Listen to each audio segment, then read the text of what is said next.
can do.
Hold tight. Hold on to your hats, boys. Libos. Hello, good evening, and welcome to another episode of the Wednesday Week. A little bit old for you, but Without deep into Danny Roll, please don't. Being truly horrific having the season away from home. I want gold. Anyone would think that we rehearse this, and I guarantee that we haven't. How poor do we have to be before it's happening? How much blood from this stone do we have to get? For Wednesday Week! Hello, good evening, and welcome to another episode of the Wednesday Week, a special edition. Yes, I know we're live at 8 p.m, but this time it's your questions and our answers. So, as always, people have sent in their questions, and we're going to try and answer them. Tonight, I'm joined by Charlie, Simon, and yes, Dan. He's sat as a podcaster, not a host tonight. So, guys, are we all right? Are we ready for this bit of difference? I know me and Dan have done these before, but Simon, Charlie, breaking you in easily tonight. No, the fact that your host has completely thrown me. Well, we tried to change it up a little bit. It's international break. Everything's all crazy. Man. It's all backwards. It's great. That's exactly what it is. You never know what you're going to get international break, are you? So, yeah. So, obviously no Sheffield Wednesday men's action to talk about, but just a big shout out to the ladies who played yesterday and got a cracking 3-3 draw after coming back from 3-0 down. So absolutely fantastic result for them. Amazing. So big up the Sheffield Wednesday ladies, and great point on the road at Kiverton, I think it was. So not far from me. Right, should we get into it? Are you ready? You all know what questions are coming, don't you? Right, here we go. So anyone who's watching, listening, obviously live, this is, if you're listening later you can't, but drop a comment or a question in the chat and we'll try and answer them. So first one from Matt Summerhill. Cheers, Matt, for your question.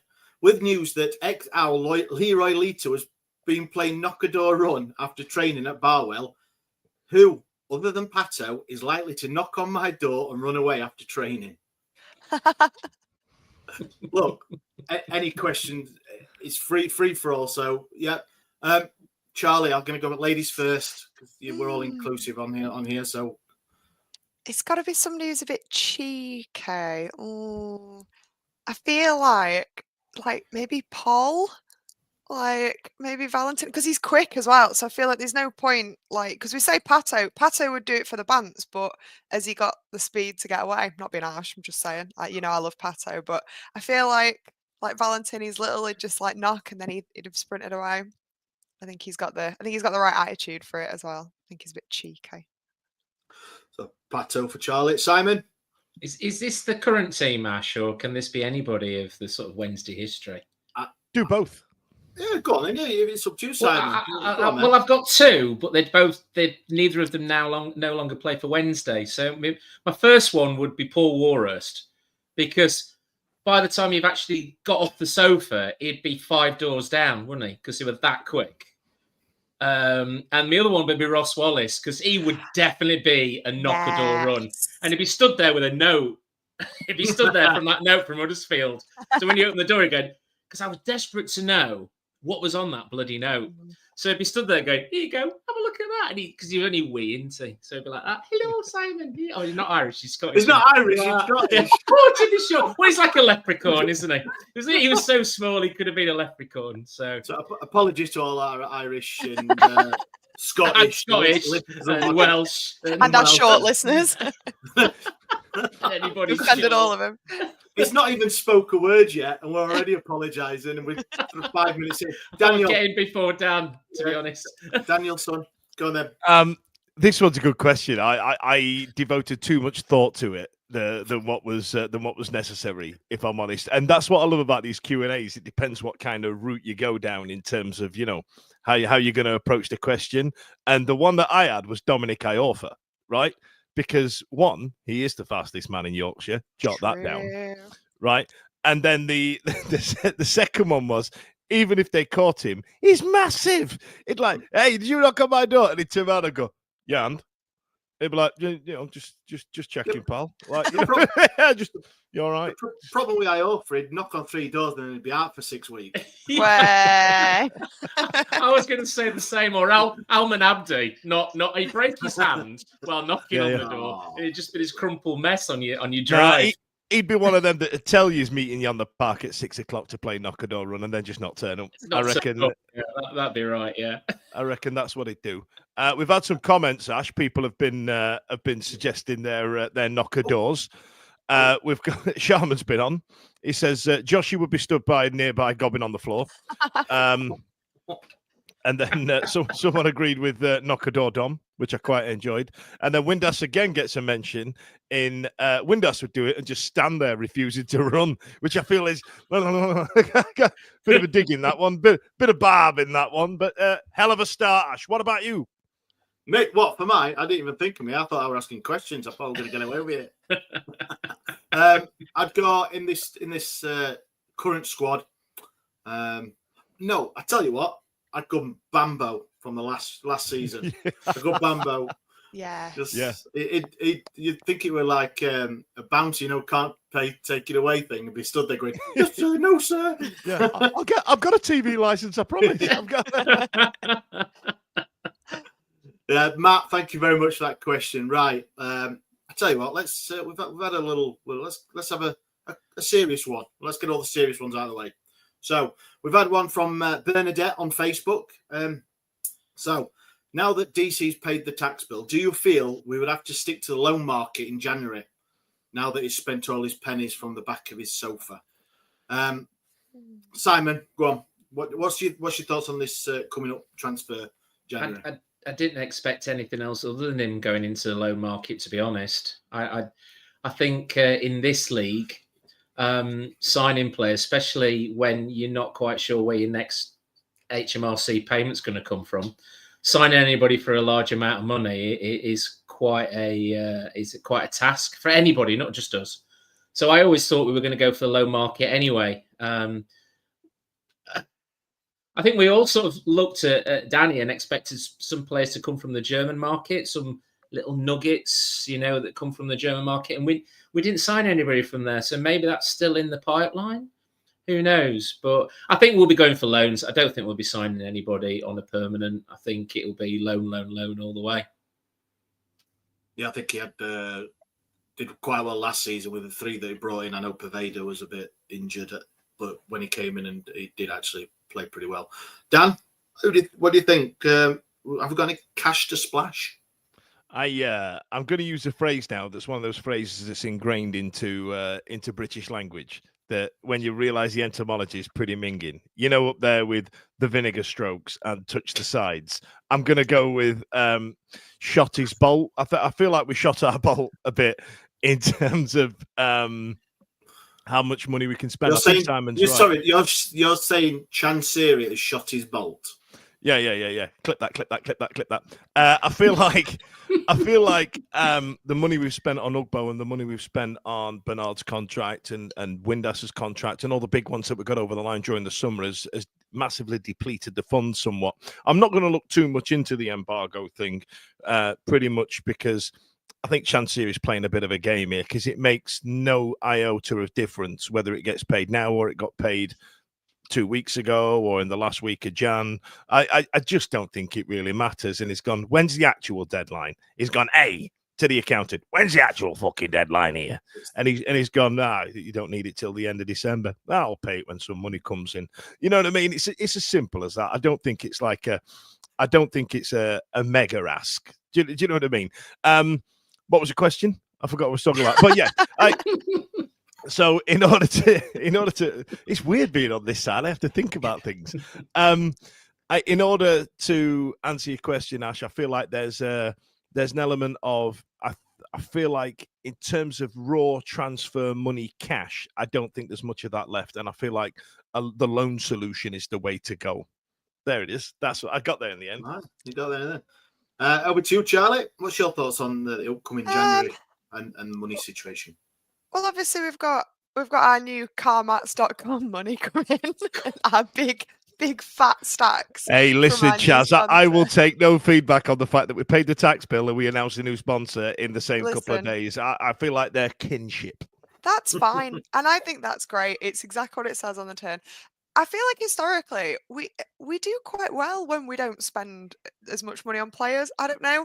Like, I mean, without trying to, make too much of a point of it, we spent a fair bit on Ugbo, and so far we've maybe not necessarily got what we've paid for yet. I just think, like, at least when you've paid nothing for somebody, if they shit, you've not lost any money, just time and effort and the will to live. But if you've spent money on someone and they're shit, then it's even worse. And I think, I don't know, it's the Rhodes effect, isn't it? Like, spaffing a load of money on somebody that then doesn't have a good return, it's so much worse. But I do agree with Dan. I don't think we've got it. I don't think we've necessarily got those funds. I think we might have covered ourselves in other expenses, but I don't think there's another piggy bank to go and smash open. So yeah, I agree with what the other two are saying. It's going to be loans, and maybe if we're lucky, maybe a couple of sneaky German superstars will come in. That would be a nice advantage that Danny's got that perhaps other managers don't. But yeah, I can't see us spending big. My apologies, Chaz. I agree with you, by the way. I would like to just take umbrage with you screwing your face up at me saying shot our bolt, vinegar strokes, and touch the sides, and you dropping in the word spaffing. Like, they're in there. You see, they're in. No one really thinks about what these phrases mean. It's a bad influence, Ashley. You need to rein him in. You need to get him in line. Come on, host. Sort him out, host. He's unmanageable. His CV says so. And record of achievement. Put that on your honours board. My 50p on it is that, yes, I don't think we'll be spent. I think the problem is probably outgoings would bring in incomings, but I just don't think we've got anyone worth any money at the minute that would bring in a certain type of player, maybe. So it will be loans, and you can only judge, obviously, on what Danny brought in last January, like I said before, and I was happy with that, and a lot of people were. So we don't need as many positions, but we still need centre back and probably a striker, maybe. And depending how Shalabag went on today in his 45 minutes, then a centre midfielder. So 3 players, and we brought 3 in last season. So who knows? Who knows? Right, here we go. The next one up is from Craig Hay, or at Craig Hay. Who has the strangest match day ritual or lucky garment for the match days? Gonna go Simon, since you had a big hoof. So Simon, any match day rituals, or have you got a pair of lucky tidy whities or anything like that? I don't have a shave on match days. I do that on purpose. Yeah, I don't. I don't shave on match days. So, which now growing a beard after I shave here. Bit of shaving. Just face. Yeah, just face. Yes, just face. Does that mean you're not using your Manscaped 4.0 any other 6 days in a week? Totally seeded, mate. Totally seeded. That is one. But then what happens now is it sort of goes into, because of the beard. Before, when I was clean shaven before COVID, you'd notice it more. But now it starts on a Saturday and then goes through till Wednesday. So it covers me if we play on a Tuesday or Wednesday now. I don't have any other. Although one thing oh God, when I was 21, which was a long time ago, I bought my first new car and it was red. And all my Sheffield Wednesday fans went mental, absolutely mental, because I got a red car. And I've never, ever, ever owned a red car since. Ever. Nenever owned one since. Do you Yeah. have like tarot cards as well and shit? I didn't know No, you were that that was superstitious, no. yeah. I mean, I'm Yeah. not like what is it? Oh God, there's a few, isn't there? The MP who he wouldn't eat bacon. It wasn't Blunkett, it was the other one, Labour MP. He wouldn't eat bacon on a Saturday, and I know all sorts of people who've got, like you say, favourite underpants or a certain shirt. So I used to live with a guy when I first moved out from home. I used to live with a guy who, when we won, he wouldn't wash his Wednesday shirt, right? And I remember, do you remember the barcode, Sanderson barcode shirt, which was David Pleat? We were top of the league, this, that, and the other. We saw it time Marty Gries and all this. And I think we had this massive long spell of It was about 8 weeks. something like that. And he never washed his home shirt. And the particular guy, he might be a listener. I won't mention his name because there'll be people who knows him because he's a well-known Wednesday fan. Sweated a lot, right? And he used to come home for a match and he used to put it on the radiator. And by the end of, towards us losing, before we lost, this shirt just used to stink. And he'd leave it on the radiator all week. Nice. But yeah, he wouldn't wash his shirt until the point when we lost, and then he washed his shirt. So it was like washing the look out, apparently. You were delighted. We've lost. Yes. Like that. Come on! My house won't stink anymore. God damn it. Yeah. So that's it. That's mine. Just before we have yours, I'll come to you next, Daniel. Stu Williams has commented, Fudge has a codpiece once worn by Lee from Steps that he wears every night game. Does he live on my road? He's got cameras in your house. Well, Dan, have you? I bet you have. I bet you've got something stupid or thing that you do because you just do for every match game. This season, I've started to wear my Sheffield Wednesday Tat Shop hoodie. Nice plug. That's been quite successful, and that's because I've been working a lot on Saturdays. I've not managed to make use of my season ticket much this more. So the twice I've worn it, we've done really well. I had it on the Pompey away. That was a good start. You know what I mean? I had it. I tried to wear it on the first day of the season against Plymouth. That was a terrible idea to wear a hoodie, so I went with the drill top instead, and that was also a terrible idea. But there was, when I was a teenager, and I used to have a season ticket from like 92 to 2002, and oh God, this is weird. So we used to go to the Norfolk Broads with my grandparents. Me and my brother used to get, accosted and from a parent's house, and our grandparents used to take us to Norfolk Broads, and there's a town there called Potter Heigham. God, this is boring, and it's got a really low bridge. So, and you used to have to get a pilot to go underneath that bridge, right? And so as the pilot and my granddad, we wouldn't leave the boat unattended with the pilot. My nan used to take us shopping to this market, and I used to rinse my nan for a load of these white Calvin Kleins because I was 15, 16, 17, right? And in my head, white Calvin Kleins make the tan look good, right? And the year that I started wearing them to the football religiously was that same year that Simon talks about in that shirt. I think it was like 95, 96, oh, it's 96, 97 or something like that. And good Lord, it's a good job I bought more than one pair, Si, because they would have smelled like a packet of dry roasted peanuts by the end of the start of that season. You know what I mean? So that I couldn't not wear white underpants when I went at Tilsbury when I was 15, 16. That was weird, wasn't it? And Liam's been on, and he said, this is a long story. Yeah, it is. It's a weird one. A lot of moving parts. You've got to keep up. Charlie, have you got any weird habits or superstitious things that you do before the game? I definitely agree with the red thing because I was obviously my dad, big Wednesday eye, and we always had a no red rule in the house.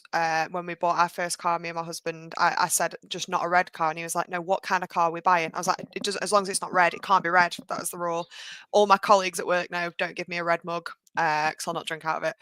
But I haven't got anything sort of pre-match that specific. But when we were on our unbeaten run in League One a couple of seasons ago, my dad had a sweater that he was wearing.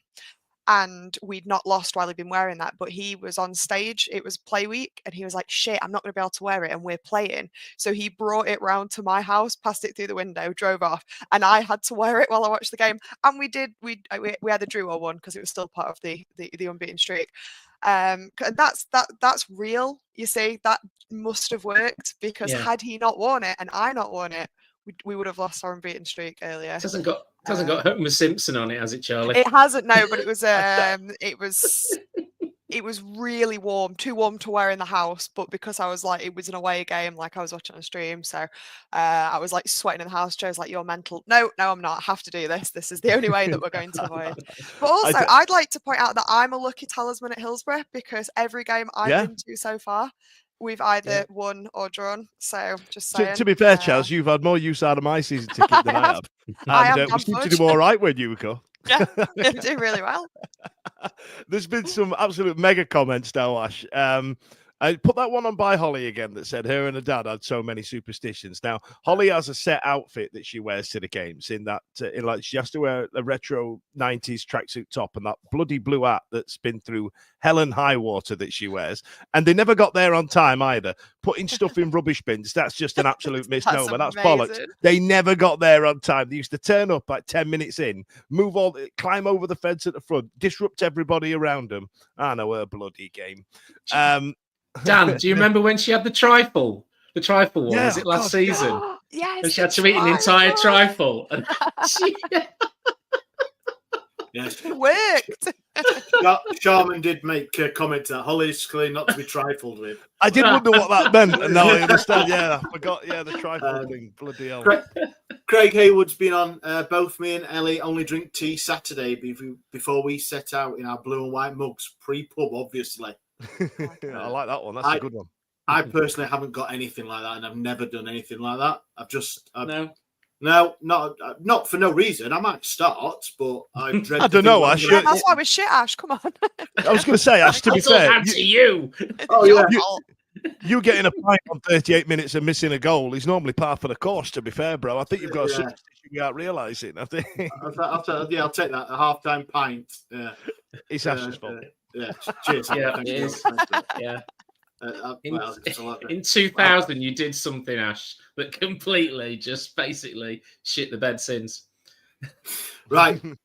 It's quite a big question, and anyone watching needs your input on this one. I think this one. Right. So, J Blogs sent this question in.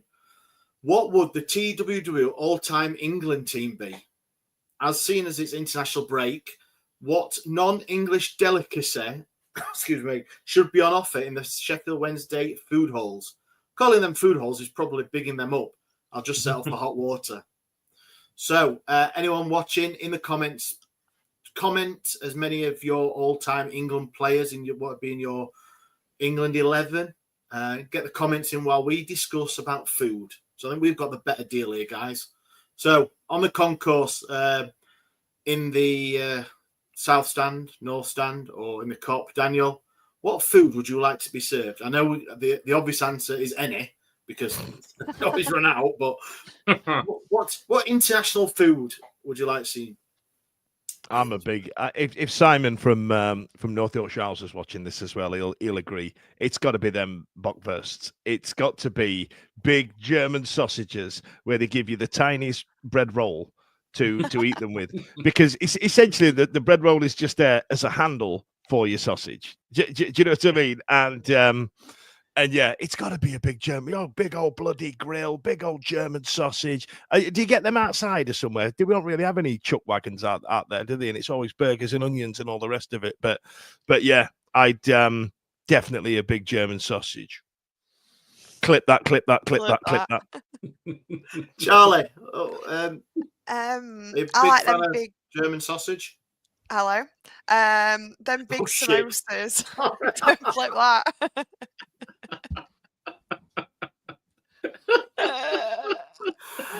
Oh god, it's 24 minutes in and it's just been nothing but wall-to-wall chaos. It's smut. Just smut.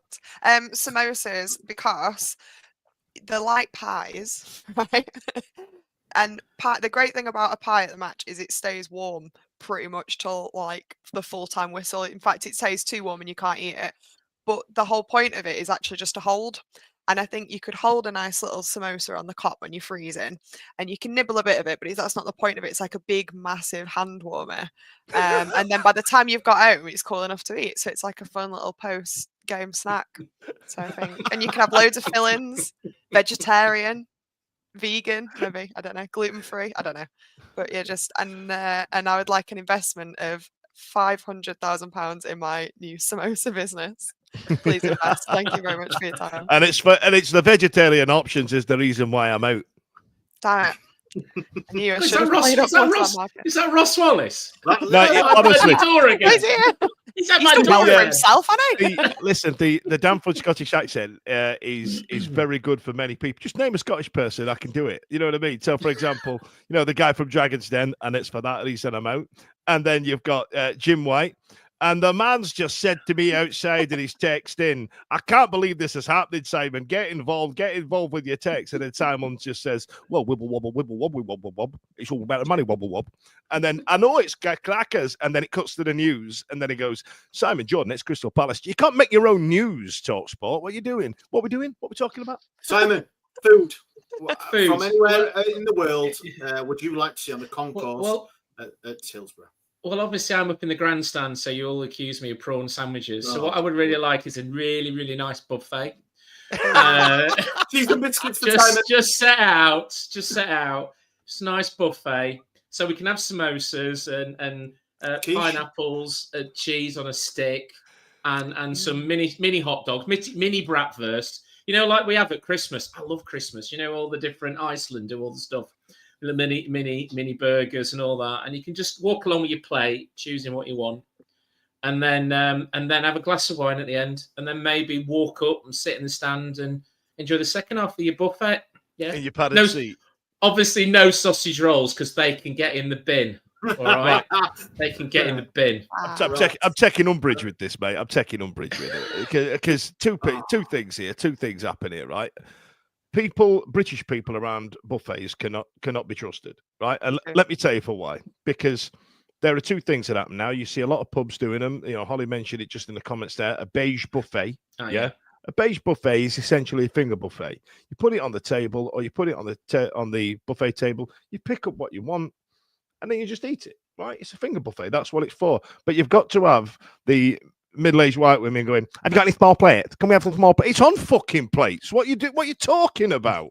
Like, use them ones. Have you got any small plates? And then the worst thing that British people do around a buffet, much to the chagrin of the rest of the world in terms of the way we eat food. Now, we've all been to those shit parties in Yorkshire. We've all been to them where you've got the paper plates stacked up. And then the best way to get people a napkin, instead of having a stack of napkins next to it, they put the napkin in between the plates. The amount of people I see put the food on top of the napkin. What's the matter with your brain? What do you think it's there for? Like some kind of moisture, sponge in order to get the grease. What's the matter with you people? The napkins for napkinning, not for putting your sausage rolls on your small plates. Get in the bin. Sorry, I wish I'd said mini fish and chips.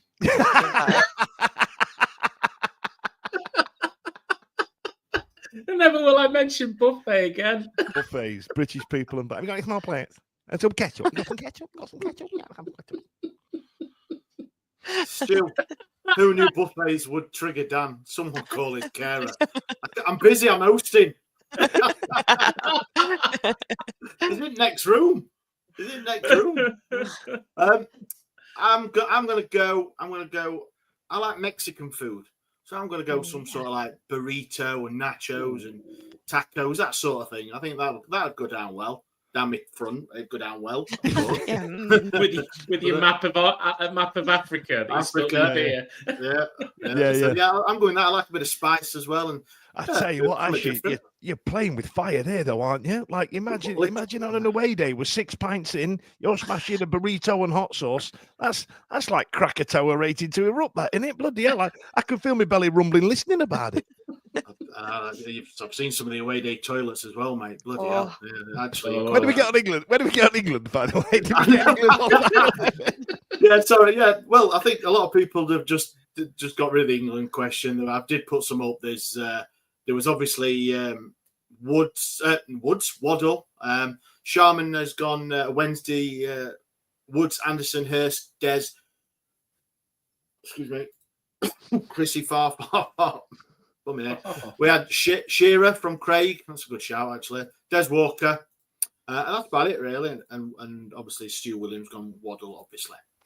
So we are nearly 30 minutes in. It's time for a break. So listen up. Some people are going to try and sell you something. Don't listen. And we'll see you after this short intermission. And we're back. Thank you very much, whoever that was talking. It was probably Dan, but we don't know. Just on the last question, Jay Bloggs has come up with a last minute. He's gone goalkeeper Woods, left back of Hinchcliffe. He's gone Wednesdays. This was I think the question was just any England 11, player, but this is I'm all right with it. Wednesday. It's a world-beating team for me, that, Ash. So we got Woods, Hinchcliffe, left back, Viv Anderson, centre back, Des Walker, of course, centre back, right back, Zico, centre midfielder, Palmer, right winger, Waddle, striker, Hurstey. I'm light at left wing, centre mid, and centre forward. Mark Bright can play centre forward for me. Chris Bart-Williams, I know a youth player. I'll take him for centre midfielder. Up front, Mark Bright.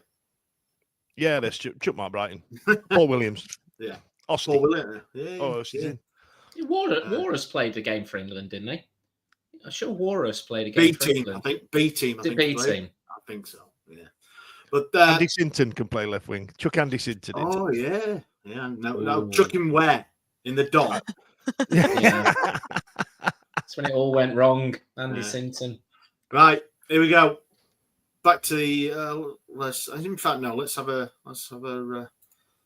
have this question. At Dan Fudge, can anybody remember Mo Ross?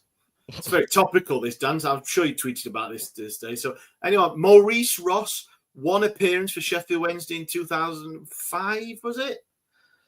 Something like that. I'm sure Wikipedia thing, but yeah. Let me tell you the etymology of this question, Smash. So we were doing some work because it's not the normal shit show that we make it look like. We're trying to do some prep into our social medias for Christmas and whatnot and stuff like that.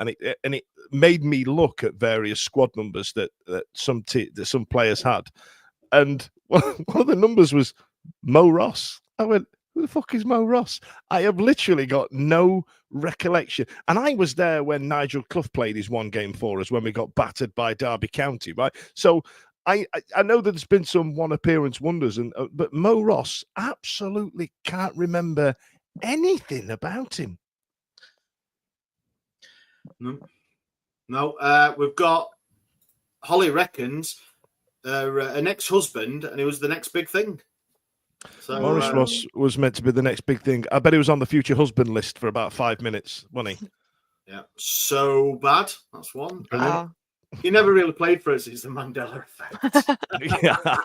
He sounds like a real person. I believe you. I just don't have any recollection of him. It's like ever. that extra character that the internet's trying to shoe on into The Simpsons. Like, he was there. Yeah, the whole time. Right, here we go. Next question up from, bloody hell. Can't get away from these podcasters asking questions. From Charlie, our very own Charlie. Charlie, if you could change one rule in football, no matter how ridiculous or potentially disruptive it would be, what would you change? Cocks out drinking. Get in the...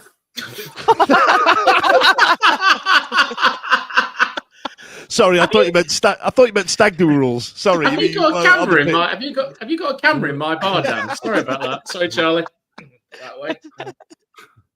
Get in the comments, everyone watching, and shout at your streaming devices if you're listening later on. Simon, any of the atrocious rules that we have in football that you would like to change? And if so, referees, get rid of the bloody lot of them. Just put them in front of a wall and, put them to bang, go. Not that I'm advocating mass genocide of referees, but David Coop might agree with you. Yeah. Well, the one where you're injured. So a player gets injured. And he has to go off the pitch and then come back. And it was a go off the pitch and the referee lets you on. And now they've done some stupid rule where it has to be for so long. 30 seconds. So you could your player could get injured through no fault of his own, and you could be defending a corner. And it could be Dom Iorfa gets injured through no fault of his own. Their player fouls him or whatever, but it's not given as a foul, and then he has to go off and we're a centre back down. What a stupid rule! An absolute stupid rule. And I think it was designed, was it not, to stop people feigning injury, wasn't it? And, you know, if you get penalised for being injured, then it stops you going down and pretending you're injured. Well, it didn't stop certain players doing it the other week at Bramall Lane, did it? Who fell over on blades of grass, etc. So not that I'm still bitter about that. That's a stupid rule. So there you go. In the bin, please. In the bin. Stu Williams being on. Keepers not having to leave the pitch when they do a Stockdale. Same sort of thing as if they go down to pull, like, they're doing something, pulling the socks up or anything. They're down injured and they don't. But I think if keepers do that, the captain has to nominate one other outfield player to go off for 30 seconds. That was literally mine, that one. Was it? Yeah, sorry, go on. Daniel. I've got more. Don't worry about it. No, that's not mine. I was just commenting on Stu's. But I just think that it stopped obviously doing a Stockdale, as Stu said. But yeah, if they go down last 10 minutes, they're injured, and then they start pulling their socks up and all that, then I think the player should go off for 30 seconds. Because it happens for an outfield player, doesn't it? Like Size just said. So I'll give you another couple of minutes to think yours, Dan. If no, I'm all right. Yeah, are you ready? Let Chaz go. Let Chaz go on, go. Because we don't have Charlie. did we? I don't know if it is so much changing a rule as adding a rule, but if there's a break in play, you shouldn't be allowed to go and have a little bloody chinwag with your manager. That takes the mick, that. Because again, players going down, this is going to take like 3 or 4 minutes. And then suddenly it's a break in play and they're going and chatting tactics under the guise of having a bit of a drink. Absolute woke nonsense. You can have a drink at half time when we all are having a drink, and you can have a chat with your manager and get tactics at the end, or he can shout it to you from the other side of the pitch. It drives me nuts. And where else were I going with that story? Yeah, and another thing that I would also say is everyone should be allowed one offside is okay for a really good goal. If your goal is mint, it should be allowed to be a little bit offside. Are you talking Will Volks Wembley? I'm thinking of Wembley. I just think if that it's down. absolutely mint for the story, he's done a backflip, for crying out loud. Let's be generous with the VAR. You know what I mean? I just think, like, if it's a shit tap in, like, what do you mean offside or offside? Fine. But if it's an absolute beauty of a goal, who cares if he's a little bit offside? Everyone appreciates the magic of the game, right? So I'd say that you don't get to do it a lot, but maybe you get like one special one. One a game, and it's like cricket. Yeah. Use it or lose it. Yeah, use it or lose it. Yeah. A friend of mine, in fact, you friend of the podcast, AD, has one. You know where a player sees the ball out, so the ball's going out, and they sort of shield the ball out to go for a goal kick. He always says that the player who's coming in, the striker coming in, should have one chance of just basically kicking that lad's legs from underneath him. It should basically be, why is he allowed to just block it? I mean, that's obstruction. So he should be allowed to basically kick him. Only once in a game, but you should be allowed to kick him. And so they fall over and then get the ball and score. And he says, it really does his going, let's shield it in the corner. Let's just shield the ball out. And they lean back on the player, which is effectively, and they're nowhere near the ball. They're leaning back on the player. It's a foul. It's an obstruction. So he's very similar to that, Charlie. And if it's a worthy goal, or introduce just one nut tap. You know what I mean? Just a flick like that. Flick. Like did on Pato, didn't they? You've got to wave it. You've got to wave it in the hand like Hulk Hogan doing the Hulkamania, like handshake, where it's kind of, you can feel the Hulkamania going through him, and you've got to stand there to signal to the ref that you're going to use your one dick tap that you're allowed. Just flick. Is it like a card that Bannon pulls out as captain? Just to wave like a joker. I was going to say a purple card, but Scottish people can't say purple, so you know what I mean. We need another one. You know what I mean? Have you ever heard ring a bell? Literally. Yeah, ring a bell a bit. because Scottish people can't say the word purple. I think it was a it's like they try and say purple burglar alarm. They can't say it. It's a they can't do it. Adam running around the pitch with a bell in his pocket. It sounded like somebody's herding some sheep or something, wouldn't it? It's like cowbell. That's what we need. Cowbell, Swiss cows running around the field. Dan, what's yours? Is that what yours is? The bell tap? Bulgalo alarm. Yeah, I tell you what, go through the comments first, because there's been some good ones there, and I just need to make a few more notes while I sit there and try and work out what other things Scottish people can't say, because all I've got right now is Northern Irish people can't say it's a power shower situation, because they say power shower situation. Carry on. Jay Blogs, if two players on the same team go down in the box at the same time, neither have to go off. Bin it. Same thing, I think, is covered there. Holly, similar to my last one, me and my son play foul ball. When someone shouts, you can, and not encouraged to, hack people down with no consequences from the ref. AD and Holly are very similar. We used to play a hybrid on the park as kids called twat ball. And excuse my language, I'm on a podcast live here, so apologies for my language. Sorry. but I think that went ages ago, actually. Apologies. But that was the net, and it was basically no rules football, and you could just and that was it. And and it's lots of injuries from that was. Mine would be for one season only, the back pass rule was abolished. No. Imagine modern day Denmark. Imagine modern day footballers trying to cope with that. Yeah. You got to pass it round, pass it from the back. Nah, pick it up, man. That's a good one. That's it. Yeah. That's a good one. I tell you what, there's a couple here, Ash, right? So, go on, read that one out. Sorry, that was brilliant. Harpo Speaks is unorthodox, but bear with me. Wednesday to be allowed to take a free shot at the goal from the penalty spot. Wow. What is this thing? Yeah, wow. Actually, you were saying only one season only, Ash. I feel like we're in it. You know what I mean? I feel like we're only doing that one. We had one from Sharman there, higher up, that said something along the lines of, go on, Ash, get it up for me. Is it this one?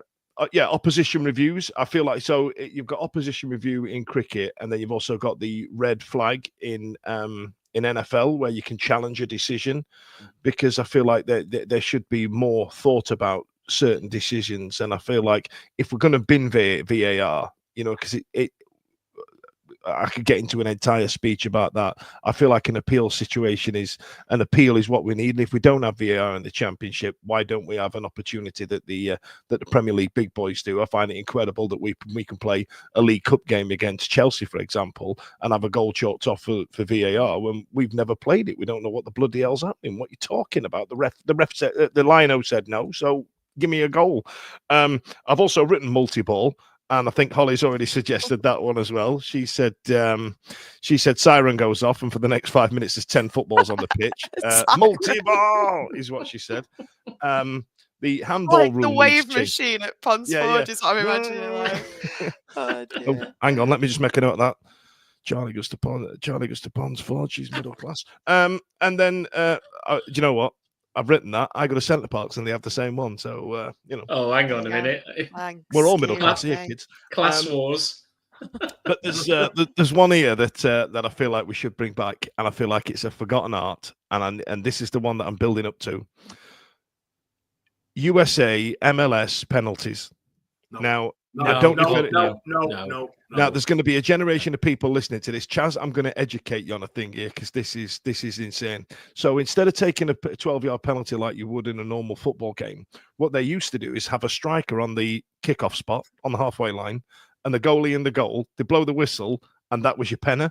So you'd have to dribble and try and round the keeper and slot it in, or you could go for a long range ping. If you ever look at US 90s penalties, it's absolutely incredible, and the drama was absolutely insane, and I feel like we should bring that back. Or just do Disney penalties like Charlie did, wearing a beanie hat while you're doing it. It's harder than it looks, They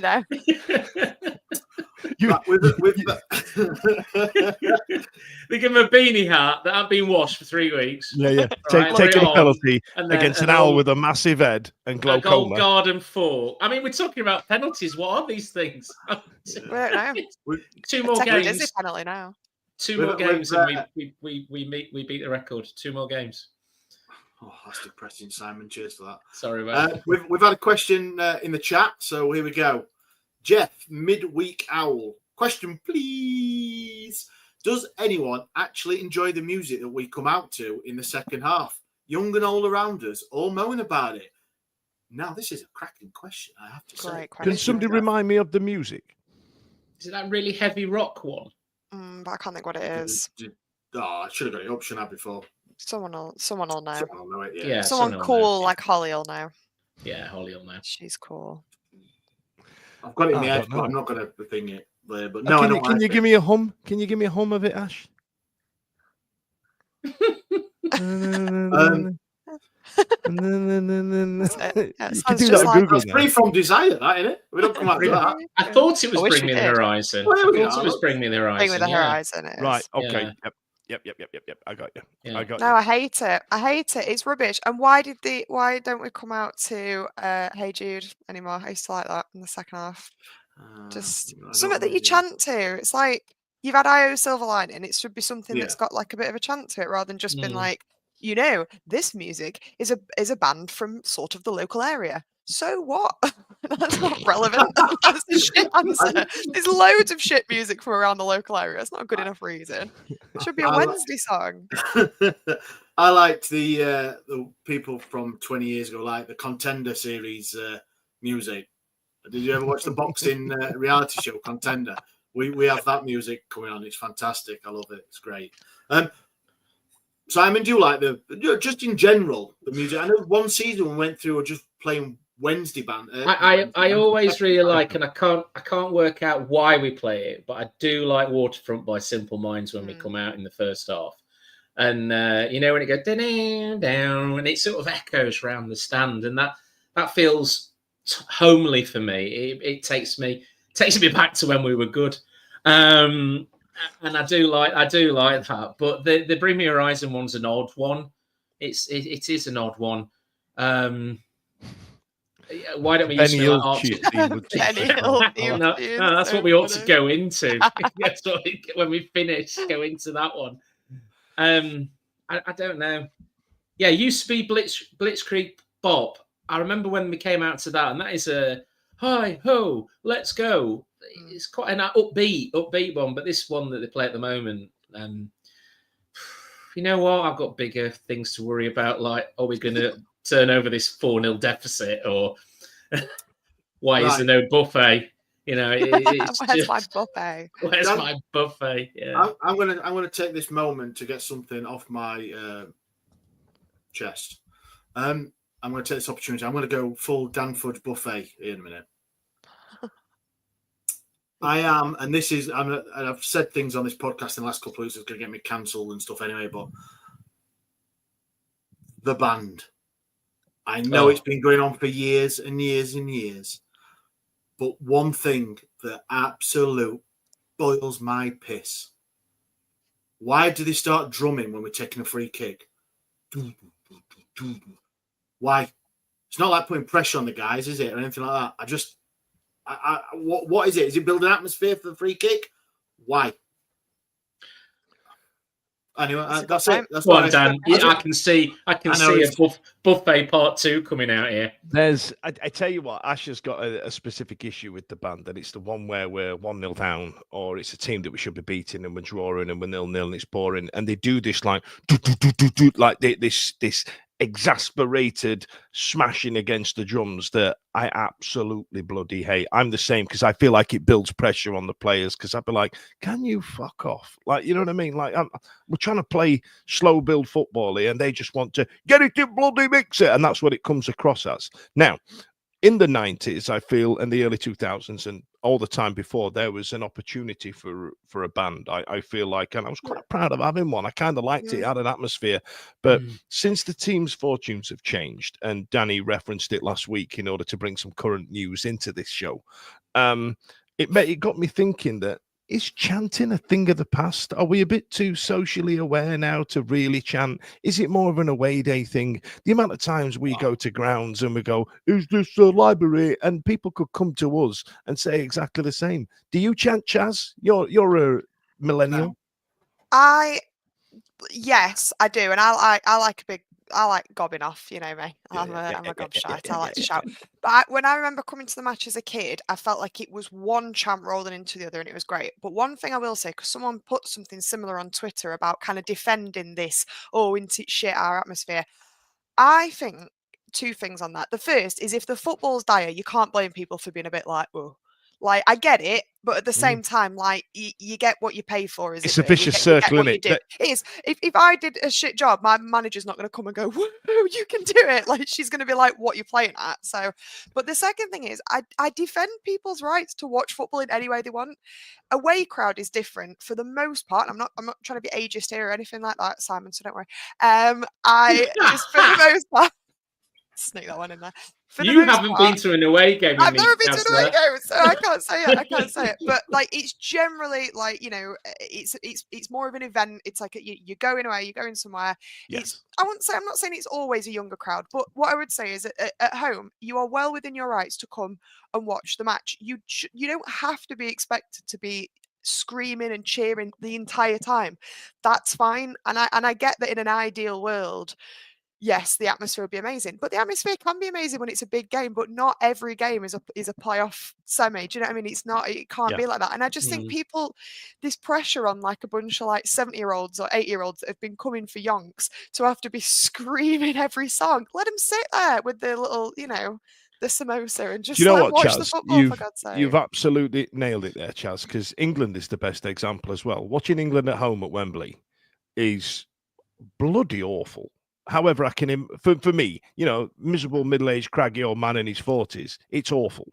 Like England at home in a Nations League game, it's a load of kids who are getting taken by their fathers who are like 10 years old. And every now and again you hear, "Come on, England," and you're like, "Oh, I'm glad they're having a good time." Don't get me wrong, but Dad's gone to an England game.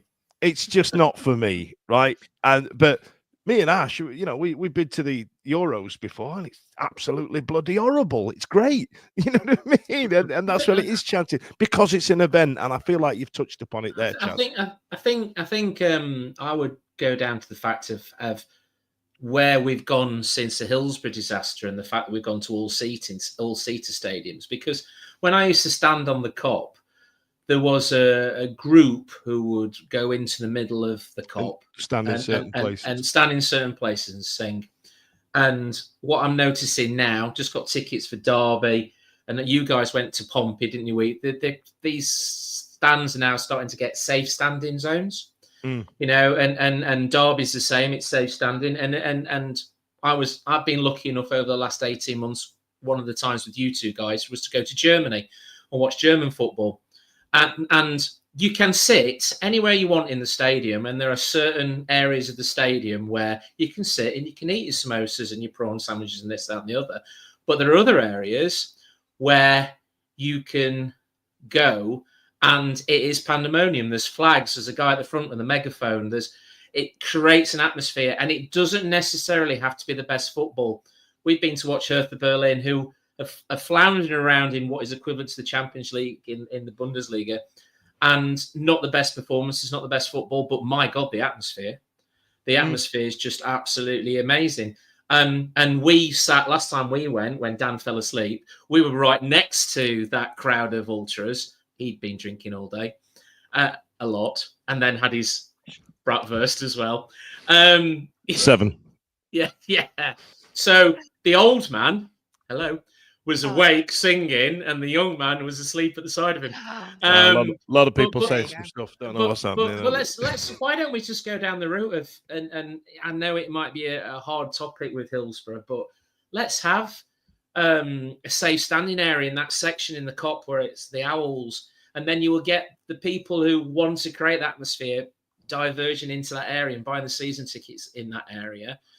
And the trouble is, it's become diluted with people who do just want to sit there and don't want to sing. They just want to sit on the Kop and they don't want to sing. And then you get these little groups. You've got, what is it, T1 Massive. You know, they're people who left the Kop when they put alcohol in the south stand, in the north stand. You know, and they've never gone back. You know, we've got to start looking at how we can create an atmosphere at Hillsborough. And unfortunately, unless there's some amount of we want to do that behind it, it's never going to happen. And the bands, I'm sorry, but their time has gone. They need to Come up with slowly something disappear new. into the background. I obviously for me the away when you go away it's totally different, a totally different atmosphere. It's altogether as a Sheffield Wednesday fan, and no doubt for any football fan that follows away. But I went to Coventry last season. It's different this season because they moved the away fans round a bit. But last season, their singing section, they got a corner that was singing. I don't think they shut up for like 80 minutes. I think they were just going, and they did have a drum. They did, but not a band. It was just a drum set, and it was absolute one of the best home atmospheres that I've been to as an away fan. So I think you can do it, but it is going to be in that thing of we haven't got the corners. Obviously, our stadium is totally different to the CBS, but there's the T1. You've got them, and fair play to them. They do give it and all that, but there is some on the Cop that do. So there should be some section that if you want a singing section, I know someone put it up there, Hodgkinson said, should there be a singing section? I think there should be. I really do. I think there should be somewhere, if it's half the Cop, if it's the T1 and I don't know, will it be T2 on the north, make it bigger. If you want to sing, you buy your season ticket in there and it'll be a couple of quid. But I think there should be for trialist sakes. But then you'll get, and we've had this discussion in the WhatsApp, you'll get the other fans going, that's Tim Pot. Exactly. We can't win. Yeah, you can't win. But then you just have to ignore them and say, look, we're trying something. Like I think Arsenal tried marching through, like the European teams where they march through with the banners. They march through, and I think Arsenal tried it and they got absolutely shot down on social media, and I don't think they tried it again. But the thing is as well that we've got obviously the stadium's got a stigma attached to it, hasn't it, in regards to what happened with the Hillsborough disaster. We can't keep going on about that all the time. No, we can't. No, we can't. But what I'm trying to say is that the authorities put that on. We're not allowed flags. We're not allowed. There's so many things that controls that they put on the fans. We can't take flags in. I mean, there was a point where you couldn't take flags in. But we need to encourage that. If you remember the days where we used to have the big flag that went up the Cop and back down again. These sort of things need encouraging. And I do still think. I think having a safe standing area in the centre crop would be a great move forward.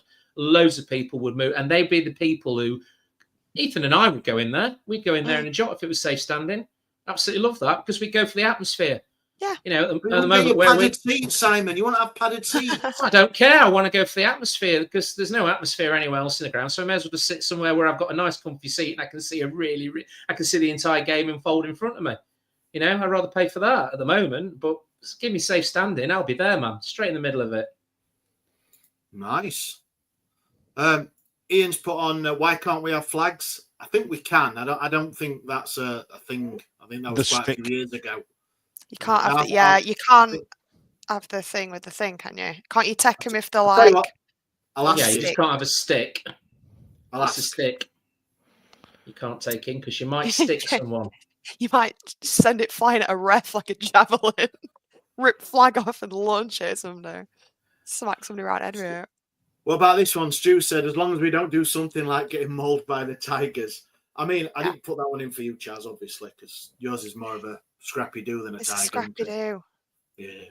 Right. Last question then. I know you're all loving this. So it's been put in by Charlie again. She's had a quiet time at work today. I love questions.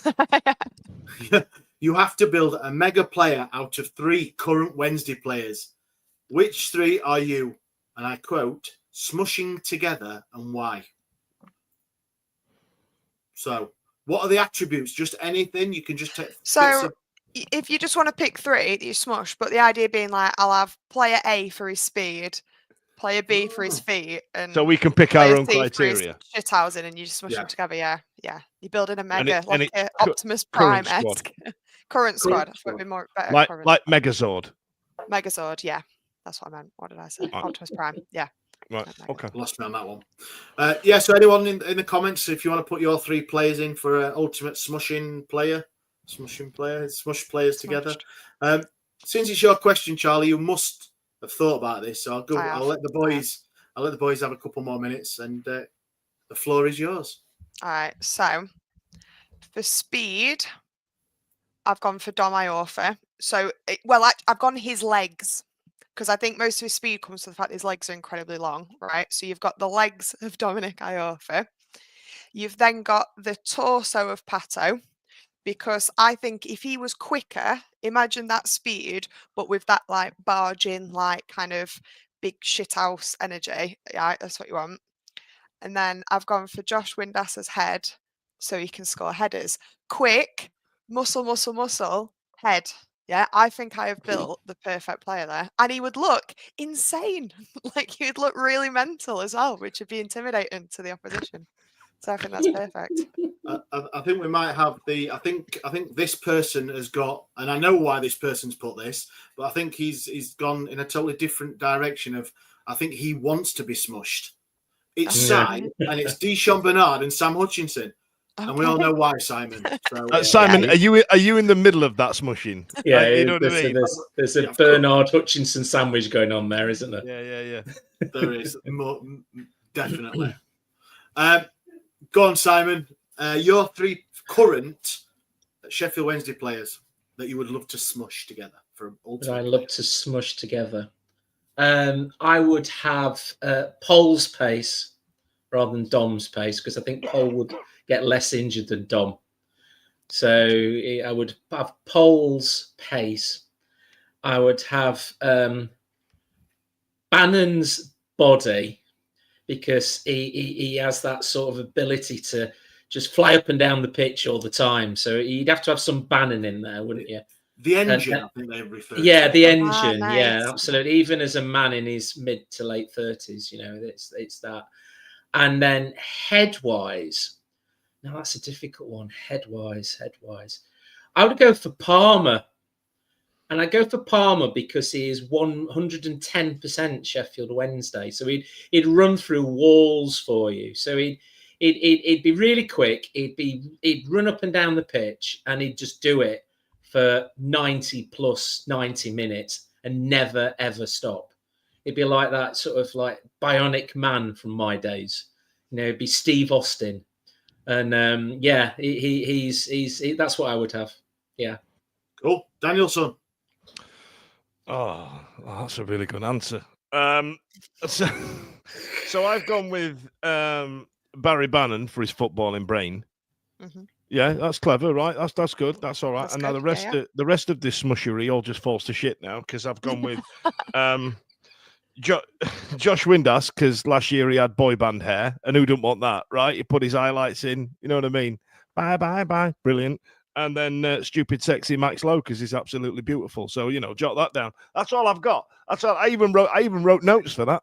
So you've gone looks. So they're really good looking and also brainy, but they've got no legs. You got for a brain hair. While you guys were talking, I was trying to find a Sheffield Wednesday player whose surname was Lake, so I could go with Emerson Tome, this Lake, and then Liam Palmer, so I could have Emerson, Lake, and Palmer. And then I was going to put that back into a load of other. A question we had prior about the halftime music, and I was going to go with Fanfare for the Common Mind by Emerson, Lake, and Palmer. But all that stand-up piece there falls to bits with me not finding a kid called Lake. Paul Lake played for Man City years ago. I think we're allowed. Who on him? I'm going to go with Heart of Palmer. I think for the reasons that Simon laid out, obviously 110% Wednesday eye, and I don't think you're going to get a better heart that bleeds blue and white than him. And Stevie will absolutely cruise me on the group chat for that. I'm going to go for, this is a hard one. I'm going to go for the IQ of Bannon. So footballing like Dan, I'm taking little bits. See how I did it? I went last, so I could take bits of everyone, I'll tell you what, and then I'm going to go the composure of Deshaun Bernard. I think the way he plays out from the back, and then obviously he's got his own jingle as well. But yeah, we've had some fantastic answers to this. So we've got Steve's been on, and he's put Gassama Masaba and know how to pastorella. Brilliant. He's got the ultimate wide player that will actually cross a ball and pass. Yeah, that's all we ask. What we got? We got Bernard, Bannon and Windass from Matt Schaefer. Bernard, Bannon and Smith from Craig. Bernard and Bannon getting a decent run out on this, aren't they? Yeah, they are. And we got. Did I put this one up? I did, didn't I? Pato Speed, Beadle Strength, Masaba's finishing. There you go. I've created Maurice Ross. And again, you see, those callbacks are what makes it funny. If I'd have found a player called Alan Lake, I'd have been laughing. My favourite one there was when Sharman said, is this a future husband for Holly? And then Holly inquired, where can I find these smush player combos? So, make a man out of you. At Cy Hodgkinson's house, locked in his basement. In his basement, yeah. Guys, thank you very much for joining us. I've just got one thing to say. I know you probably don't know or really don't care, but this week's a big week for the podcast. A few of us are journeying down to the capital for Thursday night's Football Content Awards, where we have been nominated for an award, which we can't believe. It's absolutely fantastic. Thank you very much for everyone. So we will be crying into our gin and tonics at midnight, no doubt, Daniel, after we don't win anything. But we're not doing it for winning anything. It's just fantastic being nominated. So thank you very much, everyone, for the support. No doubt you will know all social medias. Simon, we are truly now on all the socials as well. We are. We're actually on all the social medias, including me. Yeah. All of them. Which one's the one that we're on now? Can you remember? It's Blue Sky. Sky. He's got Blue them Sky, all, yes. which looks very much like X, but has far less right-wing politics on it and a lot of cats and dogs at the moment, from what I'm seeing.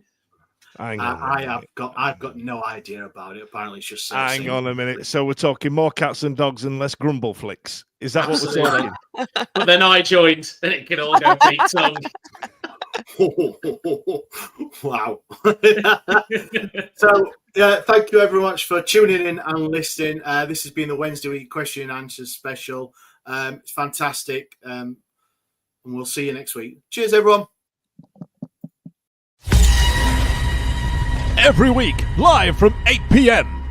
It's the Wednesday week, bringing you football analysis. He came in. I think he scored a goal. Bringing you banter. Yeah. Bringing you responsible life hacks. Met you wonderful souls at 10 a.m. for some shots. The Wednesday week. 1, 2, 3, 4 live. Available on all social medias. Obviously, this goes out on YouTube and as well as all the other social media out there for podcasts, etc. The Wednesday week 24-25 season. Join us. Put on your podcast.